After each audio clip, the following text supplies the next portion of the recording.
Paintiness Melbourne presents 19 painting tips for beginners to help you paint like a pro. Have you decided to paint your own home? Perhaps you're keen to paint a few walls over the weekend or holidays.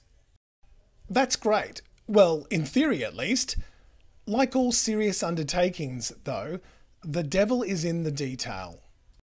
What might seem like an inspired DIY project can quickly fall apart, or can lead to a less than stellar outcome. We don't want you to waste your time and money producing shoddy work. Here are 19 painting tips to help you paint your home the right way. 1. Wait for dry weather, if possible. Avoid painting on humid or rainy days. This is especially true for any outdoors painting, but this also applies to indoor painting. 2. Do a thorough inspection and preparation. Check for any flaking, cracked or peeling areas of paint and greasy or dirty spots. Wash these areas with sugar soap and rinse with clean water. If the area is not too dirty, you might get away with a wipe from a damp cloth. Make sure your new coat of paint has a clean, dust-free surface to stick to. 3. Buy high-quality equipment. Don't skimp on your painting equipment.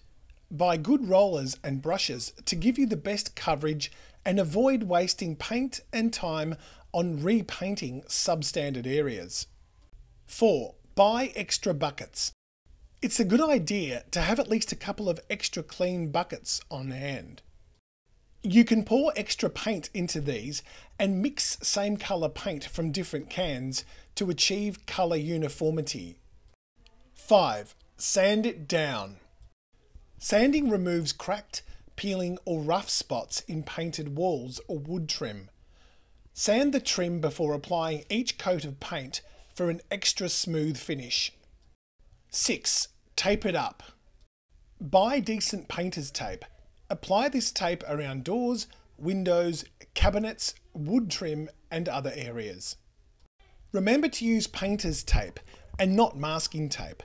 Masking tape leaves a sticky residue that is hard to clean.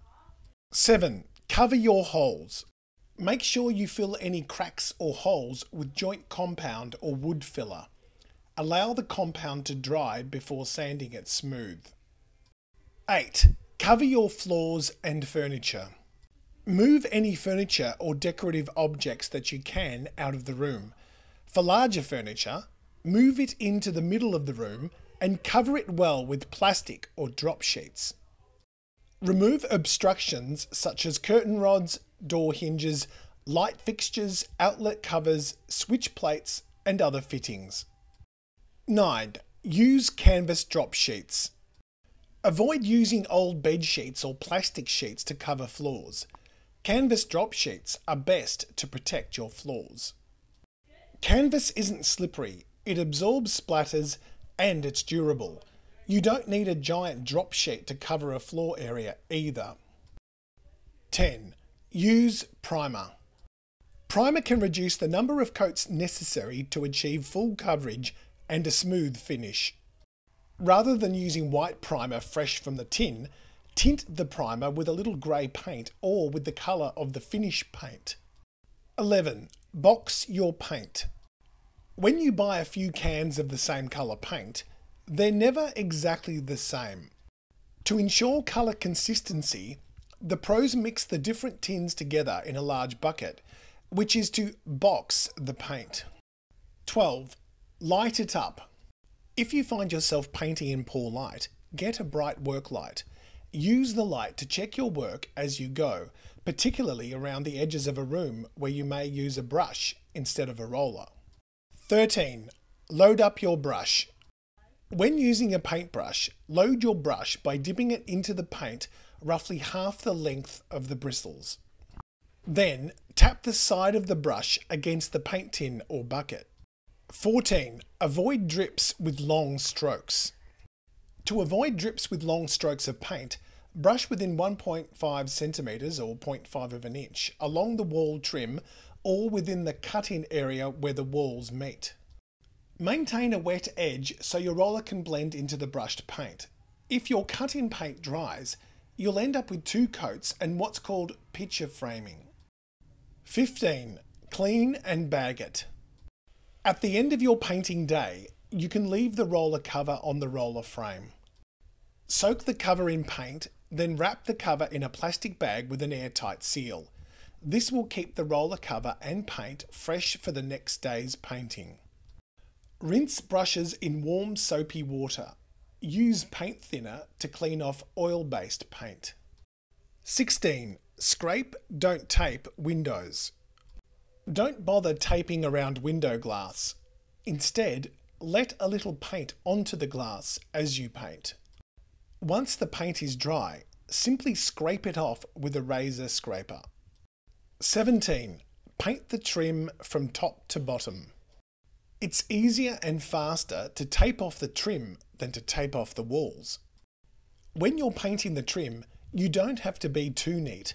Just concentrate on getting a smooth finish on the wood. If the trim paint gets onto the walls, you'll paint over it later. After 24 hours, the trim should be completely painted and dry. 18. Keep a wet edge. To get a seamless look, cut in the edges on one wall, then roll on the paint before the cut-in sections dry off. To avoid overlap marks, you should maintain a wet edge, so each stroke of your roller overlaps the previous stroke before the paint can begin to dry. 19. Feather your edges. To minimise or avoid overlap marks on large areas, feather out the paint along the edges you can't keep wet. Roll a near-dry roller in different directions along the dry edge, feathering out the paint as you go. When you have finished the entire length, move to the next section and paint over the feathered edges. Now you're ready to tackle your first or next painting job. Enjoy the challenge. And if you decide you want to avoid the hassle of following all these tips and tricks, consider hiring professionals to handle it all for you. If you want to talk to us about getting a free quote, call us on 0404 227 330. It's your choice. You can read the full blog post at www.paintenancemelbourne.com.au.